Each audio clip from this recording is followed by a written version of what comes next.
ایک بہت بڑی ویڈیو بچے مت دیکھیں، افسوس ہوا کس طرح مارا گیا۔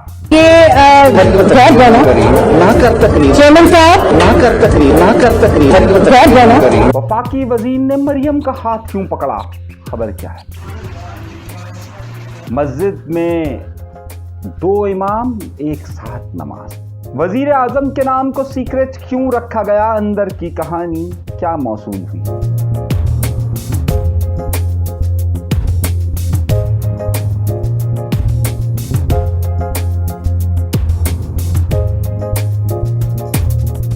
اپنے پروگرام کا باقاعدہ آغاز کرتے ہیں اپنے پروردگار کے شکر سے۔ اس سے پہلے کہ میں کچھ اور کہانیوں کی طرف جاؤں اور کچھ آپ کو نیوز سٹوریز دوں، ایک بہت بڑی سٹوریز ہوئی ہیں، ظلم اور بربریت کی انتہا ہوئی ہے، ذرا سنیں۔ اس کو سدھارنے کا طریقہ کیا ہے؟ اس رنڈی کے بچے کو الٹا کر، ہاں یہ کر، اس کو الٹا کر، الٹا کرو، یہ صحیح، اس کو پکڑ کے رکھنا، یہ بھاگنا نہیں چاہیے، مار اس کو رنڈی کے بچے کو۔ یہ ایک بیلٹ فارغ ہو گیا، وہ والا بیلٹ کہاں ہے مزمل؟ بلیک والا بیلٹ کہاں ہے؟ بکل تو دکھاؤ، بکل بلیک بیلٹ کا حال دیکھ لو بھائی فیضان، یہ دیکھ لو، یہ بکل ہے، وہ دیکھو مار مار کے پسینہ آ گیا، یہ ایک بیلٹ ہے، یہ لکڑیاں ٹوٹ گئی ہیں بھائی، دیکھ لے۔ اچھا، بات یہاں تک نہیں رہی، کیونکہ یوٹیوب کی پالیسی کے مطابق میں آپ کو تشدد کی ویڈیوز دکھا نہیں سکتا، لیکن میں آپ کو تصاویر دکھا سکتا ہوں۔ ان تصاویر میں آپ کو واضح طور پر نظر آئے گا کہ ان صاحب کو نہ صرف نیکڈ کیا گیا، یعنی کہ ننگا کیا گیا، اور ننگا کر کر مارا بھی گیا۔ وجہ، مارنے والے انہیں پہلے بیلٹ سے مارتے ہیں، پھر ڈنڈوں سے مارتے ہیں، 5 گھنٹے تک اسے مارتے رہتے ہیں، اور مارنے کے بعد اسے پھر برہنہ کرتے ہیں، یعنی کہ اسے کپڑے اتارتے ہیں، اور کپڑے اتارنے کے بعد مارتے رہتے ہیں۔ یہ جو لوگ مار رہے ہیں، یہ بار بار ان سے کوئی پیسوں کا مطالبہ کر رہے ہیں اور کہہ رہے ہیں تو پیسے کہاں سے دے گا۔ اب وہ کوئی بھی وجوہات ہو، یہ ویڈیو کراچی کی ہے، اور ظاہر ہے ہمارے یہاں پر بھی ایک سلطنت قائم ہے، جو جتنا طاقتور ہے وہ تشدد کر کر اسے اچھی چیز سمجھتا ہے، اور وہ سمجھتا ہے کہ اس کی طاقت اور عظمت کا نشان یہ ہے کہ وہ قانون کو ہاتھ میں لے کر دوسروں کو مارتا رہے، مارتا رہے، مارتا رہے۔ ان سب لوگوں کی ویڈیوز آنے کے باوجود بھی، ان کے چہرے واضح طور پر عیاں ہونے کے باوجود بھی، ان میں سے کسی کے خلاف بھی کوئی قانونی کارروائی نہیں کی گئی۔ افسوسناک بات یہ ہے کہ جتنا ان سب کے ساتھ واقعات رونما ہوئے ہیں،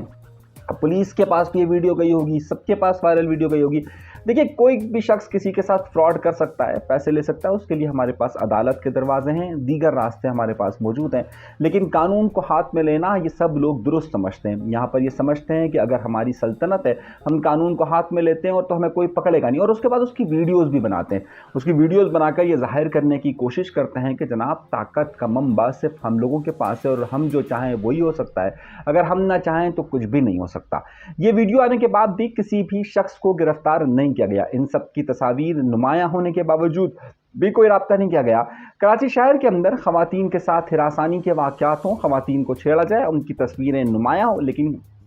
گرفتاری نہیں ہو سکتی۔ اسٹریٹ کرمنلز کی تصاویر واضح طور پر موجود ہوں، لیکن نہیں ہو سکتی۔ ہاں، البتہ جب کوئی پولیٹیکل ایشو سامنے آتا ہے تو آپ کو بہت واضح طور پر وہ طاقت کے منبع نظر آنا شروع ہو جاتے ہیں کہ جناب یہ پولیٹیکل ایشو ہو گیا، اس کو پکڑو، اس کو پکڑو، ڈھونڈ کے نکالا جاتا ہے۔ لیکن اصل میں جو کرائم کی جگہ ہے، جو جرم کی جگہ ہے، ان میں سے کسی کو بھی گرفتار نہیں کیا جا سکتا۔ میں قانون نافذ کرنے والے اداروں، میں پاکستان کے باشعور لوگوں سے درخواست کرتا ہوں کہ جو لوگ بھی اس میں ملوث ہیں، ان سب کی گرفتاری کا عمل ہونا چاہیے، اور پرتشدد کارروائیوں کی کسی طور پر بھی کہیں پر بھی اجازت نہیں ہونی چاہیے۔ میں نہیں جانتا ان میں سے کون ہے، میں اس شخص کو جو پٹ رہا ہے میں اسے نہیں جانتا، جس شخص کو برہنہ کیا جا رہا ہے میں اس شخص کو نہیں جانتا، لیکن یہ سب کے سب اس کی جگہ کل ہم بھی ہو سکتے ہیں، کیونکہ یہاں پر طاقتور مافیاز کام کرتے ہیں، اور ان طاقتور مافیاز کے لیے بات کرنے کے لیے، اس کے خلاف قانونی کارروائی کرنے کے لیے ہم سب کو آواز اٹھانی چاہیے، کیونکہ ہم اگر سب لوگ مظلوم ہیں اور ان سب مظلوموں نے اگر اپنی آواز نہیں اٹھائی تو یہ طاقت کے نشے میں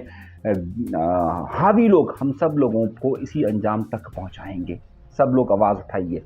جرم جس نے کیا ہے اس کو سزا ہونی چاہیے، اگر ان صاحب نے ان کے پیسے لیے اس کو ملنے چاہیے، لیکن یہ طریقہ کار نہیں ہے۔